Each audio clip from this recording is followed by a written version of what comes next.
Your past, Steve's wife.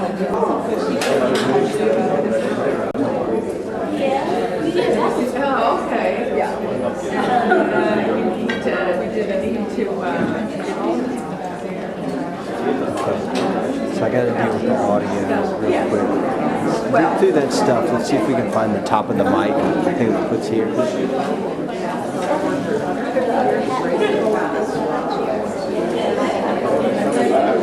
This card, you have a big like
to participate in this event.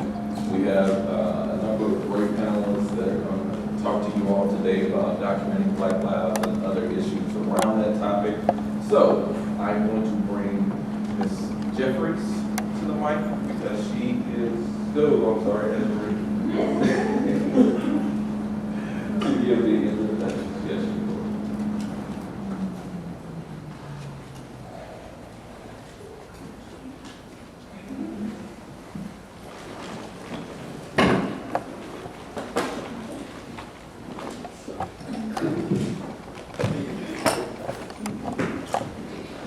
Good afternoon, everyone. Good afternoon. I am Azrae Bateman, sophomore journalism and media studies major from Philadelphia, Pennsylvania, by way of Charlotte, North Carolina. Today, I am honored to be introducing our guest speaker, Mr. Kevin Powell, author of 12 books, including his latest, which is The Education of Kevin Powell, A Boy's Journey into Manhood. While preparing for Mr. Powell, I got a deeper look into his works, and I also found out that he interviewed my favorite rapper, Tupac Shakur. Mr. Powell is most commonly known for his social activism and his writings and publications such as The Huffington Post, CNN.com, Esquire, Rolling Stone, The Washington Post, The Guardian, and Live Magazine, where he was a senior writer. He is also the president and co-founder of BK Nation, which is an American organization focused on civil rights, human rights, and equal opportunities for all people. While traveling nationally, speaking at different colleges, corporations, and institutions, Bennett was added to the list. Now, I will, before passing the mic to you, Ms. Jeffries is going to come up and have a few words.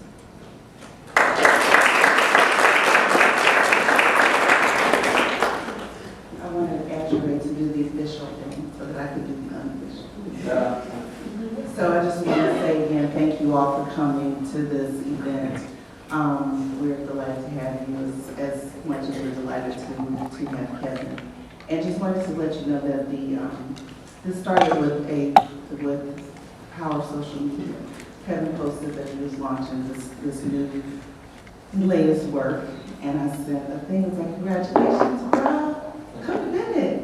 And he was like, okay. And a month later, here we are. But I want you also to know that actually that started X number of years prior, and there's something that's going to develop on screen to show you when that really started.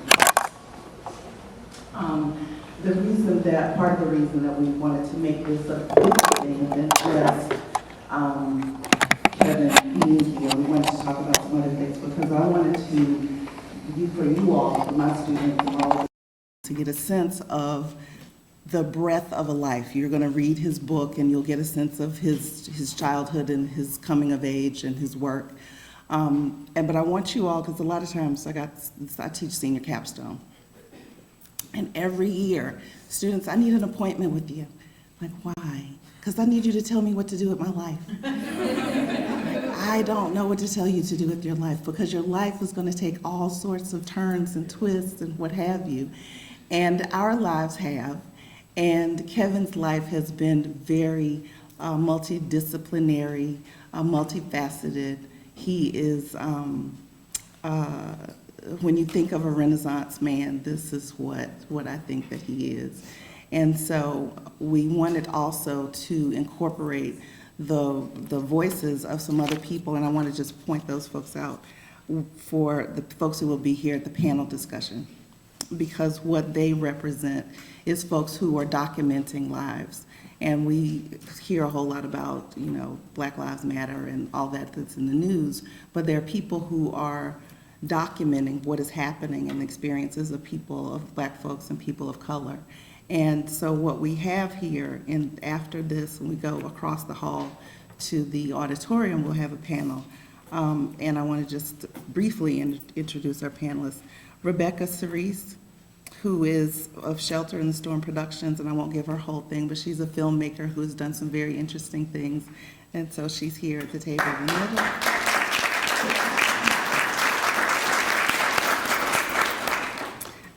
Dr. Stephen Channing, who's a historian and also a documentary filmmaker here. John Miller, who's the managing editor of the Winston-Salem Journal. And our own Dr. Valerie Johnson, who is the head of women's studies and an anthropologist. And so we're going to have a wonderful discussion at 2 o'clock about what you do to cover and to document lives. And that's in honor of Kevin's work, and which he will talk to you about some. So I think they're going to put this thing up in a second. But while they're putting it up, Kevin, you can come forward.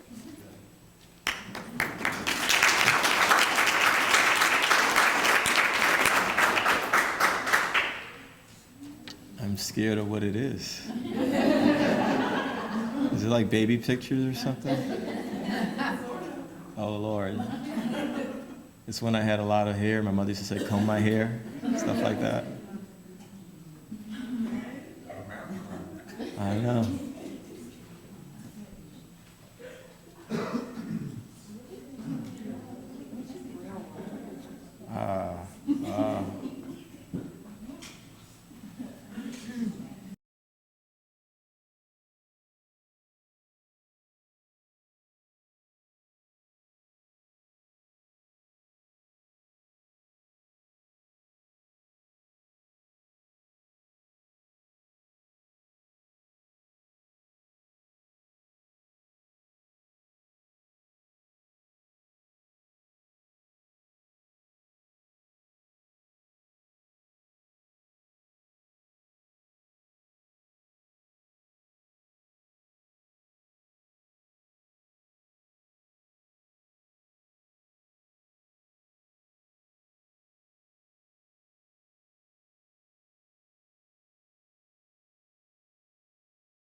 Amazing names in that book of people who were just starting out.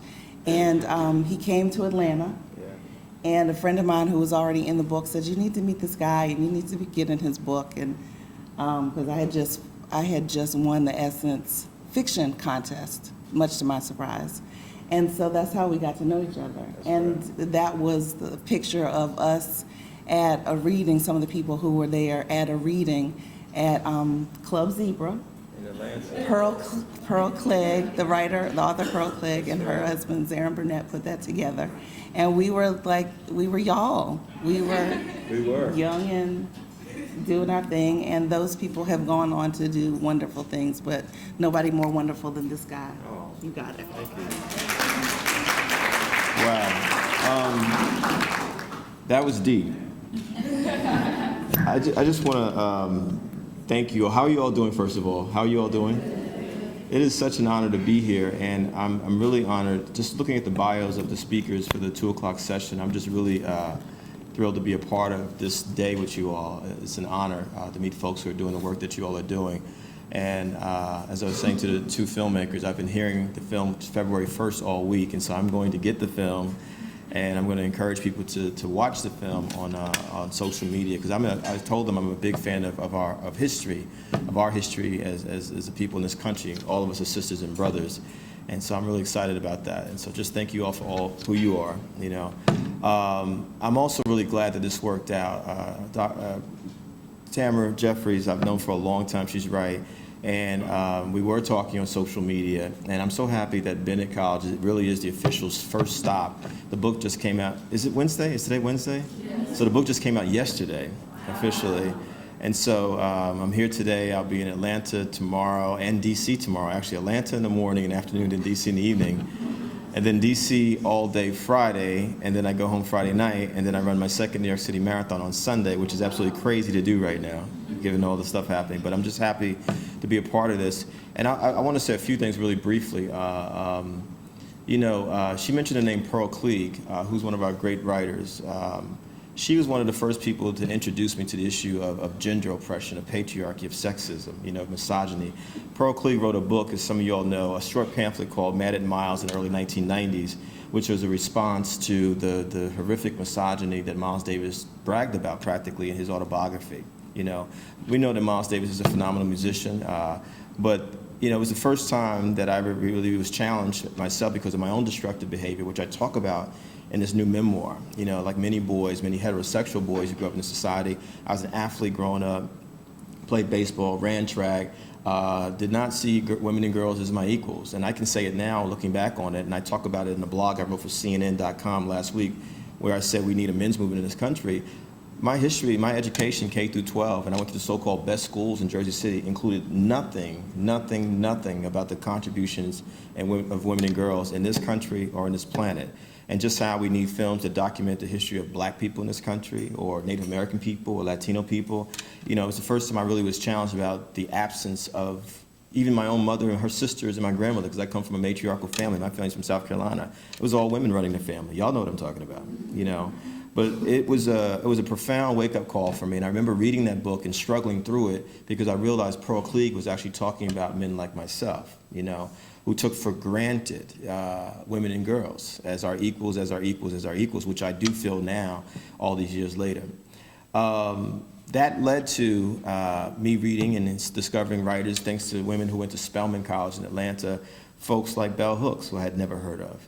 And if I thought Pearl Cleage scared me, Bell Hooks scared me even more, the things that she was writing about, because Bell is no joke.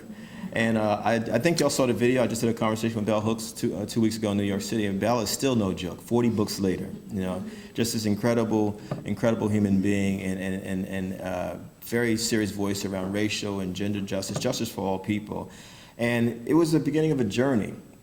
And one of the things that's interesting for me to come full circle almost 25 years later is that I never thought I'd write an autobiography like this, where not only am I talking about my own life, but I realized that this now can be a tool to think about, to dismantle things like patriarchy, sexism, homophobia, any form of oppression against any people on this planet. Are y'all with me out there?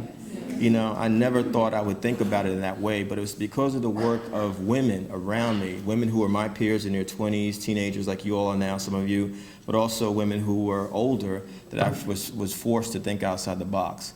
And I'll be really honest with you all, and I'll talk about this tonight. It was years of therapy and counseling, because a lot of stuff that I experienced in my own childhood, my own youth, which I talk about in the book, definitely my own spiritual journey, which I'm still very much on, and then really listening to Belle, who became a friend and mentor, and Eve Ensler and Gloria Steinem and other women who said, if you're serious about doing this work, you can't just hang around women and girls. You need to start doing the work with men and boys. You know what I mean?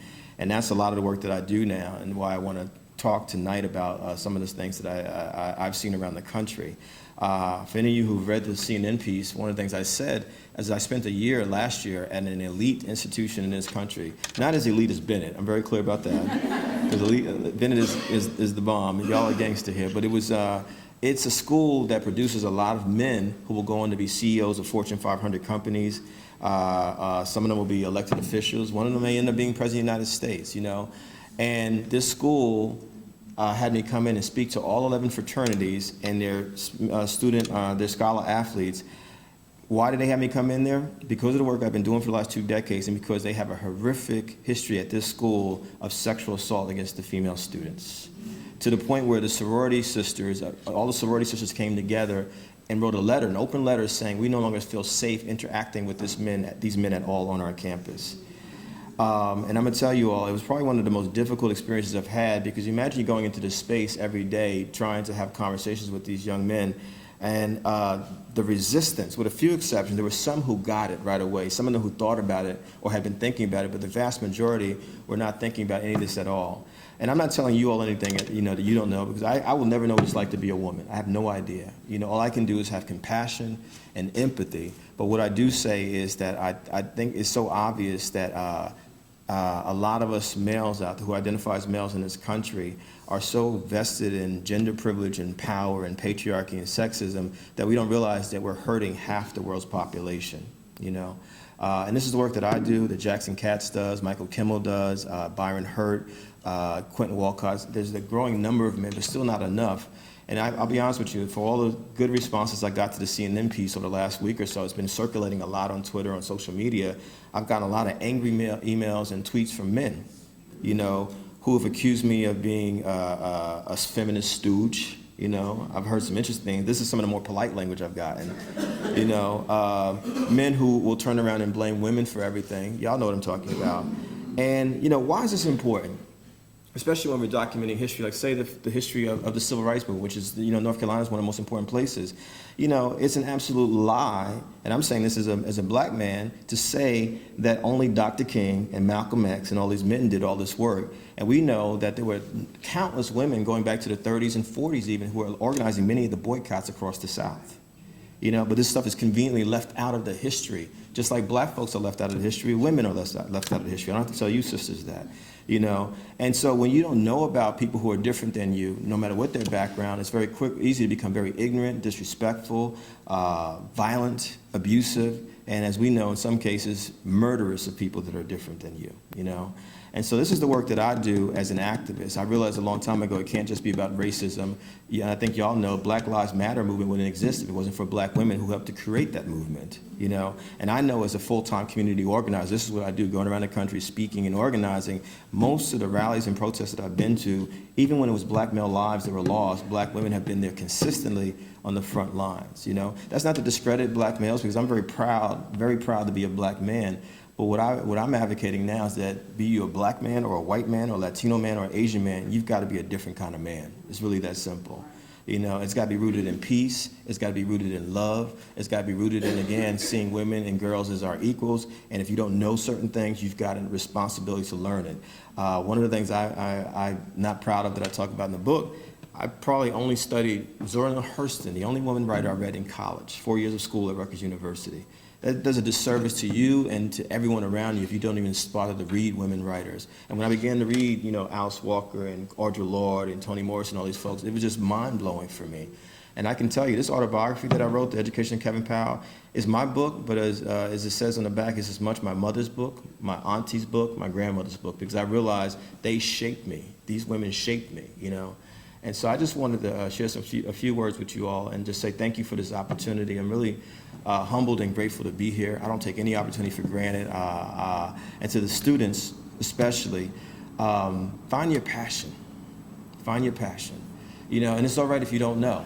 It's all right if you don't know right now, Some of us will figure it out at 11, 12 years old, some of us 15 years old, some of us 20, 25 years of age. But, the only way you're going to find your passion, you have to live fully. And take advantage of every opportunity. And y'all know you have to read and study and travel for the rest of your lives like your lives depend on it, because it really does. It really does. And what I always say to people, find something that is as important to you as breathing. For me, writing is my breathing. Helping people, being an activist is my breathing. Speaking is my breathing. These things don't feel like work to me. I've been up since 3 a.m, getting ready to come here, thinking about the next 3 days. But because I love what I do, being in service to people, it doesn't feel like work, And you have to get to that. It wasn't easy. Tamara's right. We were all young writers coming up. Many of us had 3, 4, 5 jobs just to support ourselves. It's not easy being an artist, being a creative person, being a scholar, whatever it is that you do. But we were so determined. And she's right. Some of the people in that anthology that we put together 22 years ago, Elizabeth Alexander is in that book. She did the inaugural poem for President Obama in 2009. People like Paul Beatty, Tamara, several of them are award-winning writers. These are the kind of folks that we came up with.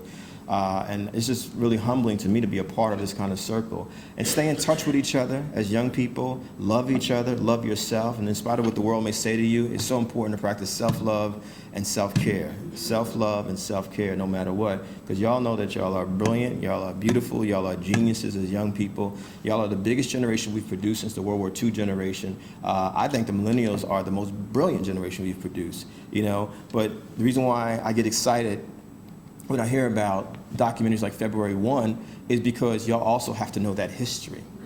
You have to know that history. It's cool to know what's going on today. You know, it's cool. You know, one of the things I say to young people, yeah, Black Lives Matter, and we see all this horrific stuff going on, like the little girl who got beat up by the police officer in South Carolina, my family's home state.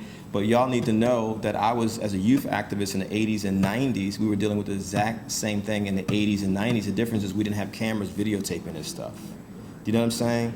And so it means that we still have a long way to go, and we can't afford to have people drop off. I'm not impressed if someone is the president of an organization right now. What I'm going to be impressed about is what you're doing 5 years from now, 10 years from now. Because these organizations, I'm a member of Alpha Phi Alpha fraternity. I was the president of my Black Student Union at my college. But I can tell you, a lot of folks I went to college with, after college was over, you realize they were just in those organizations that added to their resumes. You know what I mean? I'm not saying you have to be a speaker. You don't have to be an activist. You don't have to be Harriet Tubman or Angela Davis. You don't have to be into that. It'd be nice, but I'm just saying. But what you do have to have in you is something, a pulse around justice for the rest of your life. A pulse around justice for the rest of your life. And there's nothing wrong with having privilege. Just the fact that we are in a college setting, we're all privileged. But it's what you do with that privilege to help people who are not privileged and how you use your voice. And that's what I want to see from young people, because we need y'all. And I don't want to put it all on y'all. I think it's whack when older people say, well, it's your turn now. No, it's actually our turn together. You know, my assistant who graduated from Mount Holyoke College, the women's college up in Massachusetts, she's 22 years old. There's things that she's teaching me because she's born in 1993 that I need to learn, but there's things that I can teach her, so it goes back and forth. Do y'all feel what I'm saying? You know, and I say that to the older people here, you know, learn from the young people, you know.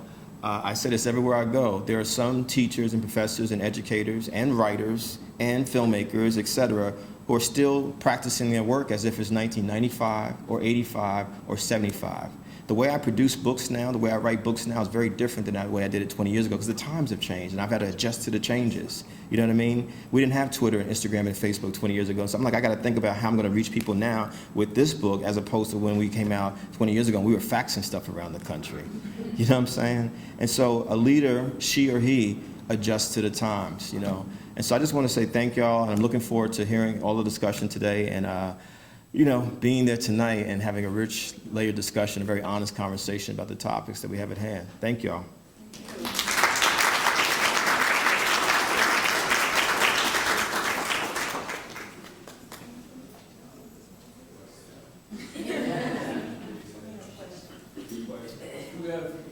We can open it up to questions. Sorry.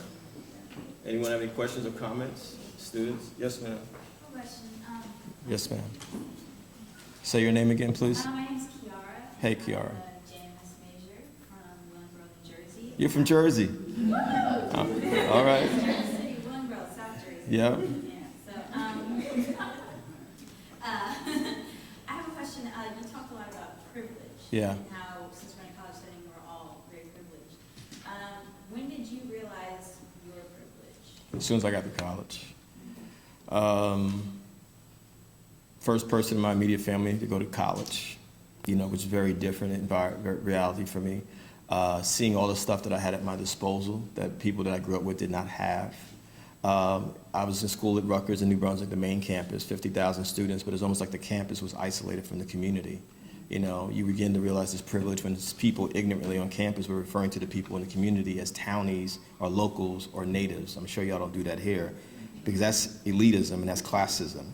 And I realized quickly it doesn't matter if you come from a poor background the way I did. If you're using that kind of language, you know, you're engaging in a certain kind of classist behavior towards people, you know. If we're calling people ghetto or hood, that's classist. If we're calling people trailer trash or poor white trash or rednecks or illegal aliens, that's classism, you know. It's using that privilege, quote unquote, in a very destructive way. And what we started doing at Rutgers is that we said, let's embrace the people in the community. Let's embrace the campus bus drivers. Let's embrace the people who work in the cafeteria. Let's embrace the secretaries on campus. Let's embrace the maintenance workers. You know what I mean? Just the way Dr. King embraced the people at the end of his life that he called the Poor People's Campaign. It didn't matter he had a PhD. He understood, what does this PhD matter if I'm not using it to help other people to be self-empowered? And so I think we all have to look at our privilege in some way. I was at Butler University in Indiana a couple weeks ago, and every single student in there talked about what kind of privilege they felt they had, but then they also talked about, well, how can I make sure I don't become a part of some sort of bourgeoisie that looks down on people who may be different than me because of their race or their class or their gender or whatever it is. Do you feel what I'm saying? Nothing wrong with having privilege, but if you use it for a sense for humanity, that's when you become a human being, in my opinion. Yes, ma'am. Thank you. Yes, ma'am. Hello, everyone. My name is Derek. I'm a senior journalism and media studies major from Washington, D.C. And I met with you earlier, and I just wanted to refer back to my senior capstone project that I spoke with you about with the negative. My project is based on the negative effects the media has on African American women today. So I just wanted to know your commentary. Do you believe that African American women are excelling in the media today, or are they still oppressed? So far as we have actresses dominating TV dramas, we have the Instagram, the new social media vixens, and the reality television stars. Do you feel like they're still portraying those old labels as far as sapphires, the Jezebel, the mammies? Like, how do you feel? Wow. Well, how do I feel? How do I feel? I feel sad at times about the depiction of black women and black men, a lot of the times, because I'm a student of history. Back to what Ms. Jeffries was referencing, the anthology that we were in together, Elizabeth Alexander, her first poetry book was called The Venus Hottentot. How many of y'all know the story of the Venus Hottentot? Everyone here should know the story, ladies, especially young women, of the Venus Hottentot. Can the sister who's an anthropologist, can you break down what the Venus Hottentot was for us? Absolutely, and it's one of the things we talk about in women's studies.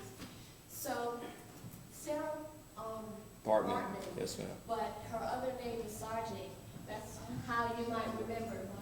And her body has very prominent buttocks. And she was a young woman who was captured and held as a display for Europeans. And she was never able to go home. She died very, very young. Her body parts, she was dissected, and her body parts were put on display at the Museum of Man, Museum in Paris, until the middle of until late last century. Yeah. And finally, her remains were repatriated. But the idea was this hot Venus, that was not her name, was this overly sexualized black woman, exotic creature that people oogled at, people of privilege. And in fact, one other piece, fashion followed her buttocks. So when you see the Victorian bustle, where they have the cinched-in lace in their big behind, that was in response to seeing this exotic woman. So where do we get that again today? Good question. The Kardashians. Yeah. Say that last part again. I just said that that's why hot Venus is relevant. Absolutely. And it was Malcolm X who said, "People's is a history's memory, and without it reduced to the lower animals." In other words, we just keep repeating stuff over and over again. And there was something called a minstrel show that was created in the 1800s. 200 years ago, and black people were depicted as over-sexualized, violent, dangerous, and immoral, women and men. 100 years ago, we have filmmakers in the room, they know what I'm talking about. Someone named D.W. Griffith created a film called Birth of a Nation. And this movie was so popular that it literally is credited with starting the Hollywood film industry. And how were black people depicted in that film? As over-sexualized, violent, dangerous, and immoral. Are y'all with me? And then you fast forward, let's fast forward, because we can go through a lot of examples. Let's fast forward to the early 1970s, blaxploitation era films. Well, how were black folks in the majority of those films depicted? And I loved the Mac and Superfly as a kid, but when I got to be an adult, I was like, these films are deep, over-sexualized, violent, dangerous, and immoral. And then what's the dominant culture of the last 40 years in America on the planet? It's called hip-hop. My culture, your culture, we all grew up with it. Hip-hop is multiple generations at this point. And there was a time when there was balance in hip-hop because it was controlled by the people who created it. Well, who created hip-hop? The same poor people that Dr. King told us not to forget. Working-class African-Americans, Latinos, and West Indians in a place called New York City. Y'all know what I'm talking about, right? But between late 80s and early 1990s, there was this whole strand of hip hop that was very socially conscious. Go back and listen to songs by people like Queen Latifah, UNITY, where she's challenging men disrespecting her. Y'all know what I'm talking about. You know what I mean? You hear the music of a lot of the men like Public Enemy and KRS-One talking about all kinds of things that y'all gonna be talking about at this panel at 2 o'clock, right? But the music industry, the power structure began to say, oh no, we can't have this. The sister, when she introduced me, she mentioned Tupac Shakur. Well, I did interview Tupac Shakur more than any other writer when he was alive. Well, who was Tupac's mother from North Carolina? Afeni Shakur. What was Afeni Shakur? She was a Black Panther Party member. She was in jail up until the month before Tupac was born. You know what I mean? And so Tupac Shakur, look at his name, Tupac Amaru Shakur. He comes out of political movement just by the name he was given. Tupac said something to me interesting, when he was, he only lived to 25, so he was a young man. Pac said, Kev, I want the music to be positive, but the record labels are telling me that the positive stuff doesn't sell anymore because we're going to focus on the sensationalistic stuff like the Venus Hottentot.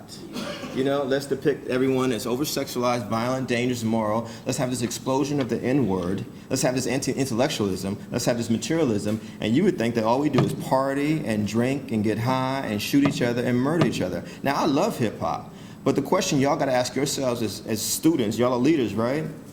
Based on what the doctor just said, the anthropologist just said, why is this going on? And who does this affect when you put these images out there again? And then, you made me think of something, doctor. The question is, I'm a fan in a certain regard of Nicki Minaj because I think she's a brilliant rapper and brilliant lyricist, but is she really being subversive of the images? Or is she being controlled by the images because this is the box that women are told they can be in, and if they want to be successful, you have to show your whole body? That's a question for y'all. Anybody? Students? I think that Nicki Minaj is very interesting. Is she talented? Yes, I think she's very talented. She's very talented. I agree. What she does, and I think she's an incredible artist. I feel like she knows what she's doing. She always talks about being a very smart businesswoman. That's the forefront of her career, that she's a businesswoman.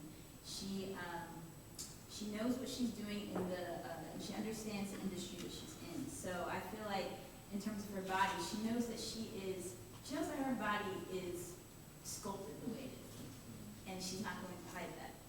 She's going to emphasize that because she knows that's what's popular. That's what got Beyonce famous as well, because she's bootylicious. And I feel like she doesn't submiss herself. I feel like she doesn't do that because I feel like she's knowledgeable of what she's doing. I feel like to be submissive, you kind of block out or you're not acknowledging the submissive part of it. You're not willing to think like that. But Nicki Minaj knows what she's doing. I feel like she's very conscious of the images that she's portraying, and she empowers herself by using that. In the Anaconda video that she put out, she's cutting up a banana. There's a lot of subtle images. So I feel like she understands completely what she's doing. And it's interesting that Anaconda samples a song from the 90s called what, y'all? Which was a celebration of the Black woman's body, which is interesting. Yes, ma'am. Good afternoon. My name is Mary Batts. I'm a senior arts management major from Brooklyn, New York. You from Brooklyn? Yes. That's where I've lived for 20 years. Oh, that's great. Word. What part of Brooklyn? Crown Heights. Fort Greene. What's up? All right. That's the 2-3 train right there. I'm the A train. And I currently serve as the NAACP president for Bennett College. But just speaking on Nicki Minaj as a whole, when she first came up in the industry, she made it publicly known, she did get these butt implants. So I feel like she is submissive in a way because she probably listened to what her record label and her managers did tell her that this is how you're going to stay relevant in this industry, to over-sexualize yourself and to sell records. Because in the hip-hop industry with women as artists, you're really not going to get a lot of play if you don't portray this over-sexualized character, I believe. Like, if you look at Azalea Banks, she's not as well known as Nicki Minaj. And different artists, like even if you go back to Beyonce, Beyonce does sexualize herself in ways, but Alicia Keys is not as big as Beyonce for different reasons. And I feel like it's really prominent in the African American community that if a woman's controversy that Nicki Minaj got from that Anaconda video is because of how widely sexualized it really was. That's interesting. I want to throw it out there, and some of the older folks may know what I'm talking about. In the 1980s, there was a comparison between the careers of Madonna and Cyndi Lauper. And everybody said, Madonna, she ain't got no talent. Cyndi Lauper's a real talent. But who do we know today? Why? I'm just asking. Anyone? I think because she served as a sex symbol. Huh. Big, cone bras and like a version video, and she was mad. At least I wasn't alive. I assume that she was very sexualized, and I feel like she put that image out herself. Going back to what Miriam said, I feel like are these women truly sexualized, or are they vocalizing their sexual appetite? And I, as a man, I don't believe I have the right to tell women how they should and should not dress or how they should express themselves sexually. No, I don't agree with that at all. I'm just asking questions, Yes, sir. Yeah, I'm Derek Cole. I think I provide a unique perspective because I'm a young professor here at Bennett College. Okay. And around the time when I was in undergrad, this is when Nicki Minaj actually came out around 2004. So she was on these DVDs. So we used to get mixtapes. Yeah. Right? We used to get mixtapes, actually CDs at the time. And they started doing mixtape DVDs. So it was one DVD called the Come Up DVD. Yeah. And that's where she actually came out. And she actually was very lyrical. Totally different than how she raps now. So if you go back and go to YouTube, look at some old footage, it's totally different. So I guess did anyone else want to say anything? I'm sorry. Yes, ma'am. Just remind me, Burt Williams is in my head. Can y'all remember that? Yeah. Okay. Hello, everyone. My name is Imani Lee, sophomore journalism and media studies major, originally from Newark, New Jersey, but I currently... The bricks. But I currently reside in Charlotte, North Carolina. But I totally agree. I believe that all artists do start at a lyrical point. But as soon as they get signed, everything changes. And that's when their fans start to like them. That's why most artists today are not signed. Artist named Chance the Rapper, he is not signed yet. He is a lyricist. You know him. And he is staying not signed for a reason, because once artists are signed, everything changes them. Everything changes them. Their words, the way they dress, the way they act, their personality, everything switches over. And it's not anything that we as fans can ask and really answer. It's something that they have to answer for themselves. Just like as you said that you interviewed Tupac, and he said that he wants his message to be powerful, but his management tell him that they can't do it. Interesting. Yes. Yes, sir. Thank you, ma'am. Andre Key. Hey. I think with Nicki Minaj, you have to broaden it back to the Little Kim days and Foxy Brown, because in many ways she's a repeat of that era when early black hip hop feminists were discussing were they controlling their images or were they just being controlled. And we find many of these same debates being recycled. Even a lot of the hip hop literature at that time trying to deal with what these symbols mean. It's quite interesting that hip hop was one of the few genres of music that cannibalizes its elders, and because of dissing. So people, instead of looking to Lil' Kim or Foxy Brown, they say, well, she's a have and Nicki's what's new. But they're fighting the same battles over their images. And, it's hard to say that Young Money doesn't have any influence over Nicki's image. Yeah. And then, how she portrays herself, and she's trying to cross over into pop music. So in some certain, even though it's hip hop, we still have to do the historiography. That's right. Of how these artists portrayed in their time periods. Yes, Ms. Jeffries. So to bounce off of what you just said, and to practice some of your work, when you mentioned Tupac talking about the pressures on him, and you've interviewed any number of people and they work about and other places, what are some of the things that you've heard from them about the challenges of keeping their original lyricism, their original image, who they were authentically, versus the pressures of their label or the pressures of society? Well, that's a great question. It's interesting because I've worked in and around the music industry for 25 years, so I know the music industry really well. There's something called lyrics committee at these labels, you know, and it's interesting to me the stuff that gets put out there, you know, now. And if y'all are really interested in this topic, just go back 20 years, 1995, and go forward to 2015, and look at every year what is the #1 selling hip hop album, and see what elements are in each of those albums. You know what I mean? Is it the same stuff that I was talking about? Are the things that the doctor was just describing around the Venus Hottentot? Or is it, you know, with the exception of Lauryn Hill, 1998? 1998, you know, there's a reason why people keep holding on to Lauryn Hill, because they're like, well, can we get 1998 again? You know what I'm saying, with Lauryn Hill. And so I think part of it, a lot of these artists are even encouraged, Ms. Jeffries and everyone else, to dumb themselves down. You know, Jay-Z is intelligent. I know that for a fact. You know what I mean? He's from Brooklyn. I know his cousin. But, you know, you don't walk around with a Che Guevara t-shirt and you say stuff every now and then if you're not intelligent. You haven't read a little bit. But people have chosen to dumb themselves down for fame and money. You know what I mean? It's what Bell Hooks calls being addicted to the fame plantation. You know what I'm saying? But I get it, because we also have to have an honest conversation about how race, the intersection of race and gender and class, play into people's economic situations. You know, why do people sell drugs? Why do people work at strip clubs? People need money. You know what I mean? And if there's no alternatives to that, who am I to judge why someone is selling drugs on a block or swinging from a pole? It's real like that. You know what I mean? And unless we're going to have a conversation about capitalism and economic exploitation and economic injustice, you know what I mean? It's all interconnected. And so if you're an artist coming from Brooklyn or Charlotte, wherever you are, and you hear the same 10, 12 songs on the radio, you know, you're going like, well, if I'm going to be a star, this is what I got to do. Because what's really happened, and if we're going to really have an honest conversation about it, you can't talk about American music over the last 100 years at least without talking about black music. It's the same thing. Rock and roll, jazz, blues, spirituals, soul, disco was black music, you know what I mean? All of it is black music. Hip hop is black music, you know what I mean?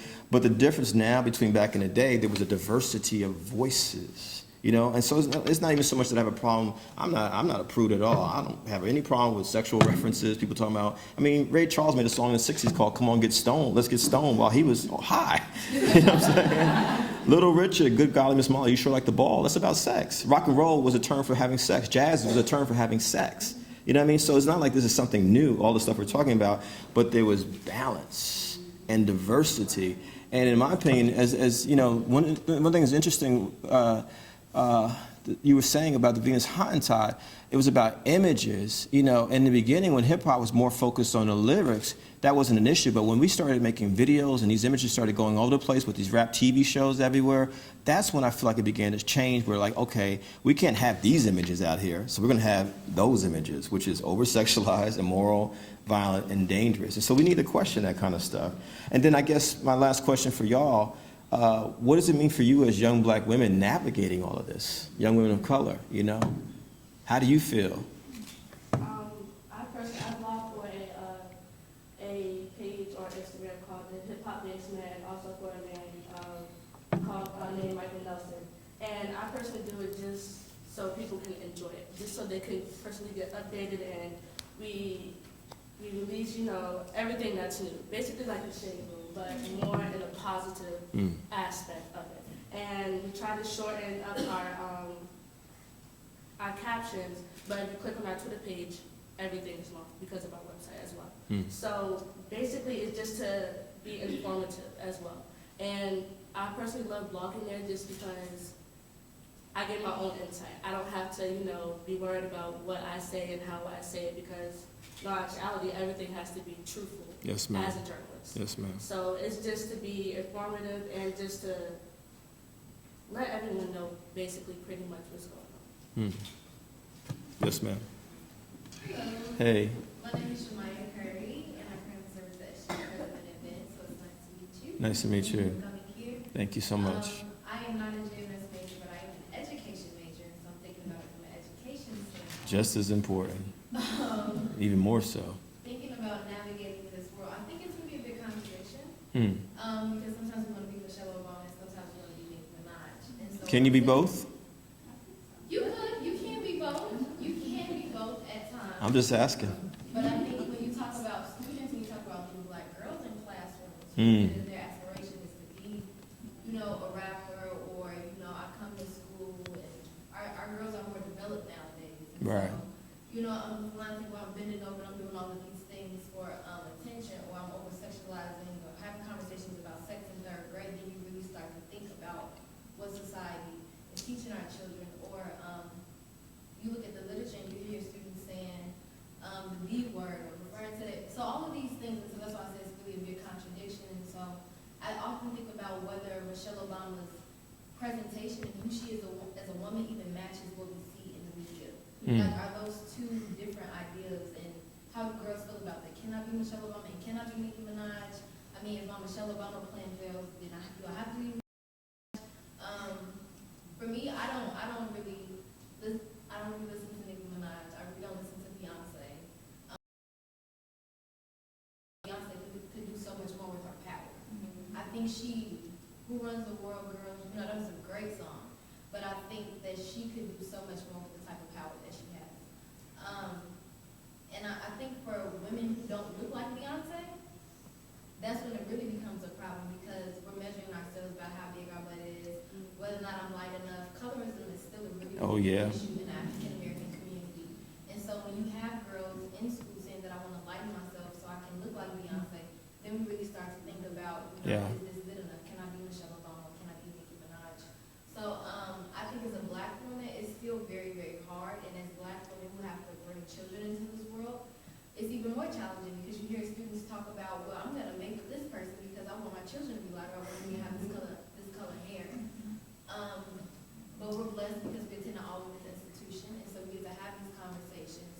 And then that's when we bring in the privilege piece, because there are people who don't go to college institutions who don't get to have these conversations. And I feel like I have to stay in my home, and I have to be with this person, I have to dress this way to kind of make it out. And so for me, as an educator, it's really conflicting sometimes. It really is. But we're here, y'all. So Thank you. Wow. Well said.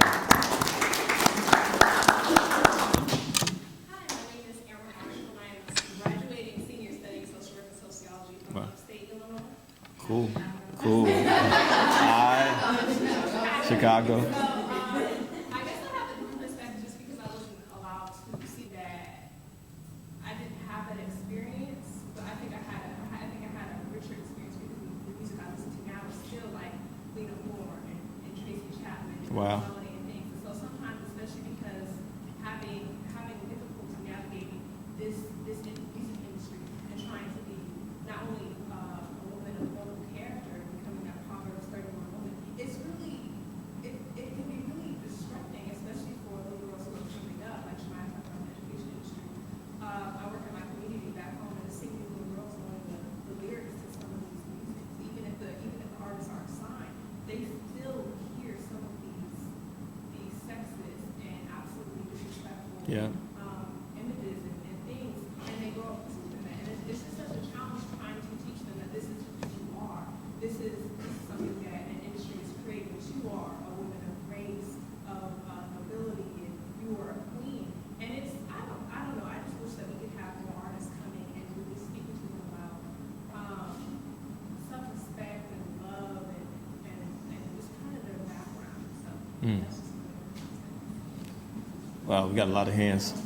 So, well, let's in the back, 2, 3. Then you want to speak as well? Yes. 4. So we got 4. Hello, I'm Kristen Aldridge, English major, graduating in December from Denver, Colorado. Denver. I'm an artist, I'm a filmmaker, and I'm a writer as well. And I understand as a black woman, as a black woman, as an artist, I gotta create things that it's always something I really want to do, create things that are one, positive for women, African Americans, and especially African Americans.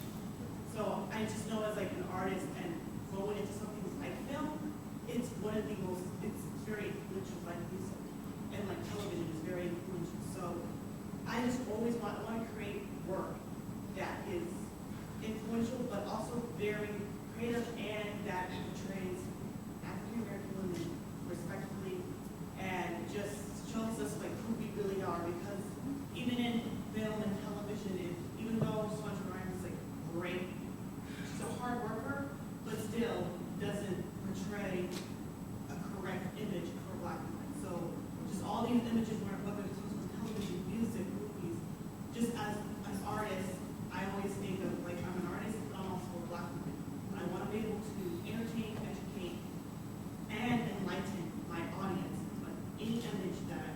And I think also artists should also look onto that as well. Like, we are artists, but we also gotta remember that, whatever we're looking at, whatever we're creating, our people and people outside of race will be looking at it. And people will make that whole idea honest if we're not making something positive or something. That's great.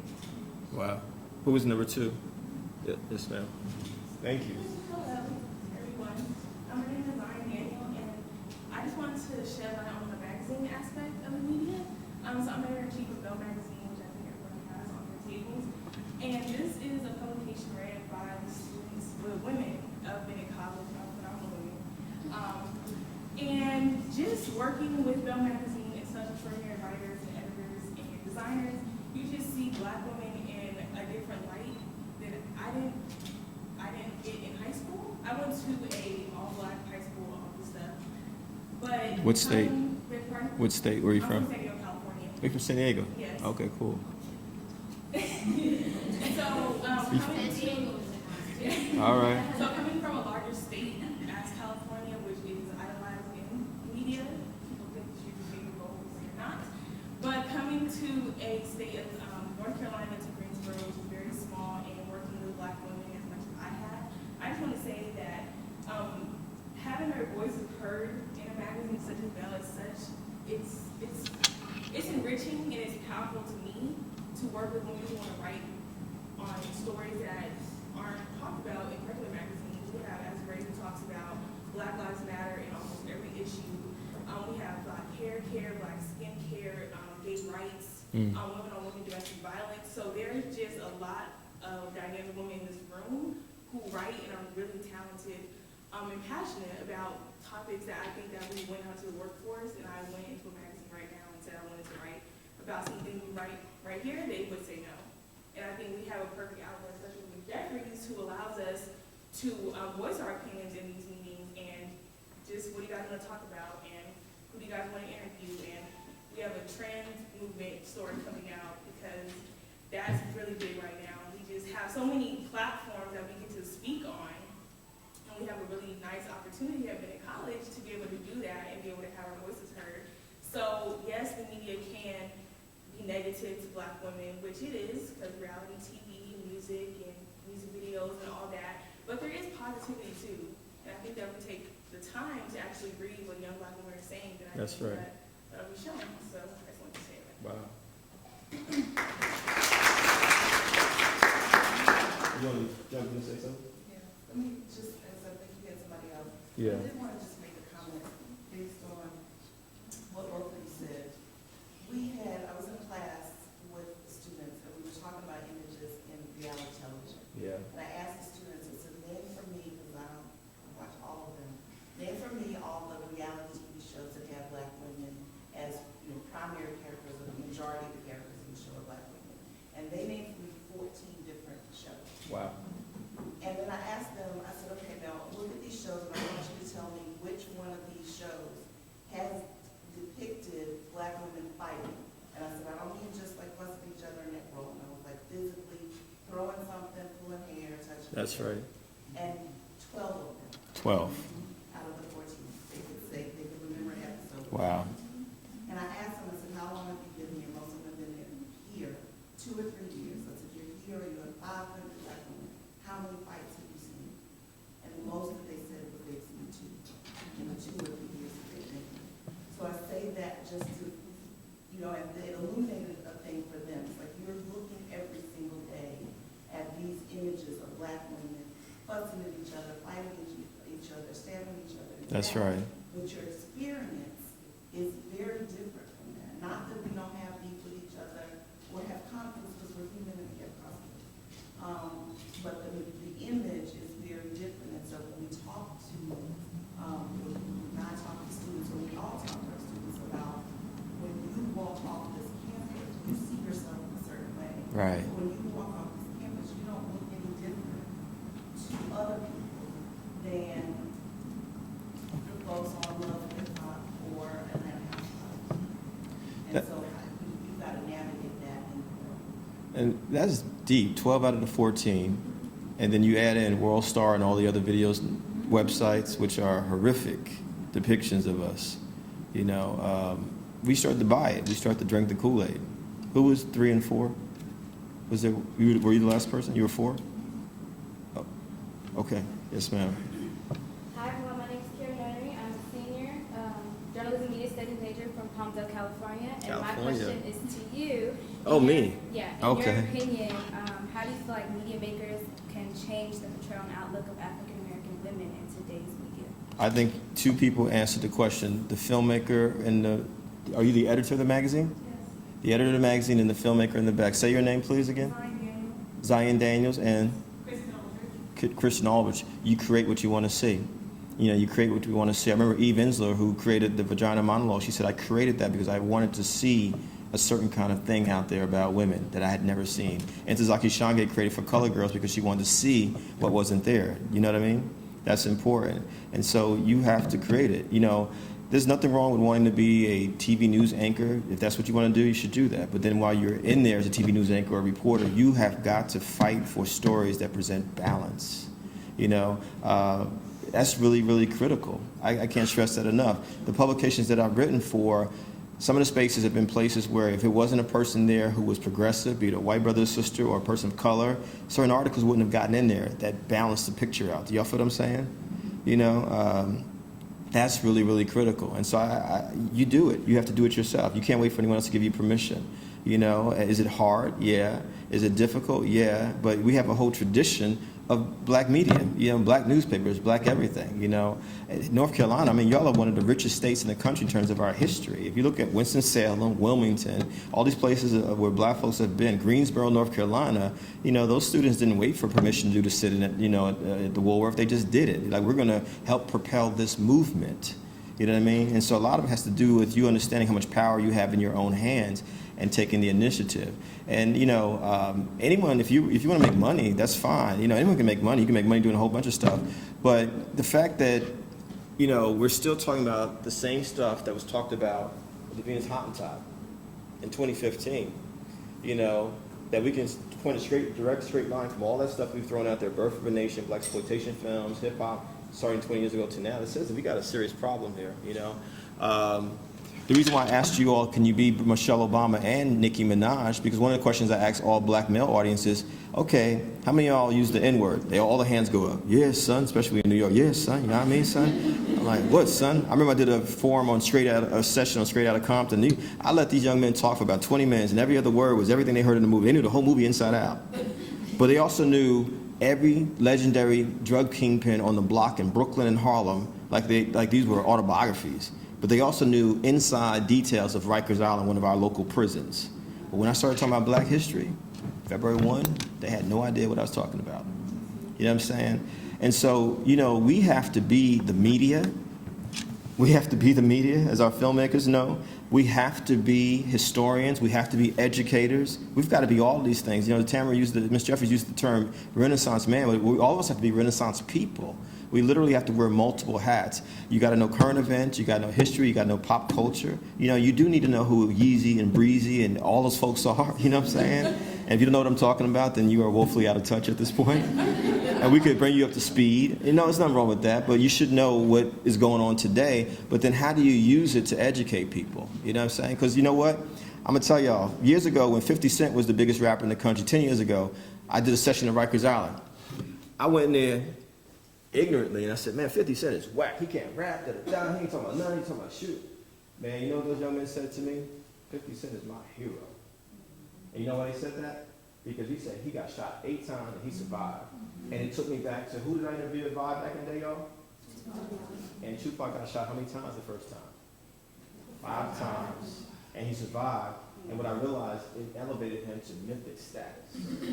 You know, and 50 was elevated. And so we have to understand the mindset of where people are. And y'all, these times, if you're everyone in here, whether you like it or not, you're a media person. No matter what your major is, you are a media person. If you're on social media, you are a media person. And so it could be something simple as saying, I'm going to tweet out this conversation. The professor just broke down very eloquently the history of Venus Hottentot tied to the present day. That becomes your way of sharing information with people. Hey, sisters, hey, brothers, we need to be aware of this story and how it ties to this story. Y'all feel what I'm saying? Mm-hmm. You know? And so we all have a responsibility to do this stuff. And I think that's how we begin to move the conversation along. You know, the problem for a lot of us is when we are silent, like Audrey Moore said, that's agreeing with it. And then, you know, if we're just indifferent, well, ain't nothing I can do. Well, there's a lot you can do. You never know who you'll affect if you say something. And this reality TV show stuff, to me, is as bad as the music. You know what I'm saying? It's doing a disservice. And what's even worse about it, some of the biggest producers of the reality TV shows that are depicting y'all so bad are black women that I know from my days being in the music industry. Why are they doing it? Because they're making money, and they ultimately don't care about y'all. Just like I've been in record music industry sessions where I've seen black men sit on panels defending all the stuff that they're putting out there musically, record label owners, heads of well, my kids go to private school. Well, what about the kids who don't go to private schools? What about the kids in the hoods who don't know there's other You know what I'm saying? A Powell something. You know where I'm going with this? And they all playing the same songs over and over again? And on a real simple level, as people of color or women, what other people are allowed to call themselves NIDGAs or BITCHs is put on the CD and shipped all over the world. And it's all good. You know what I mean? There's something really insane about that. That's when you start to participate in your own oppression. You know what I mean? And y'all are right. Y'all are eloquent. I'm not going to tell y'all anything. When you start talking about colorism, you're right. You know, when you start talking about, you know, is this subversive or not? You know, I mean, it becomes a question, like, how do we break out of these boxes? One thing that Bell Hooks talked about last week, and 2 weeks ago in that conversation, is when can we get to a place in America where people, because of their gender or their race or class or whatever it is, that we're not always performing for someone else. We can just be the holistic person that we are. You feel what I'm saying? Yeah. That's, you know. So, that's all I got to say. Till tonight. Thank y'all.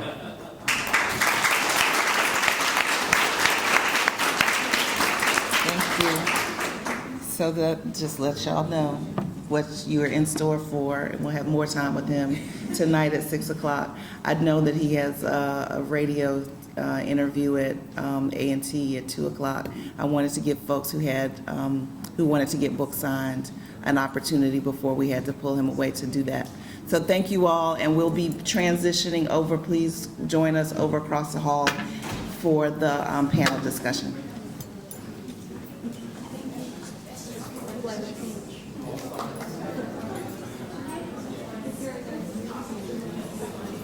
I get your